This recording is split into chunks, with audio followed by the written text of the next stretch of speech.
Good morning mga lalabs! Isa na namang mapagpalang araw ng Biyernes. Hindi gaanong malamig ngayon pero malamig pa rin.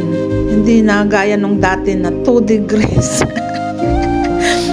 Medyo tumaas na ngayon pero 5 pa rin na patong yung suot ko.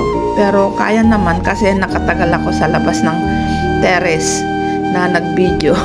Hindi kagaya ng ibang araw na talagang hindi ko kaya, segundo lang nasa labas ako, mga ligkig na ako sa lamig. Yan, foggy. Hindi gaanong clear. Tahimik pa yung mga eroplano sa airport. Pati dito sa mga ferry boat.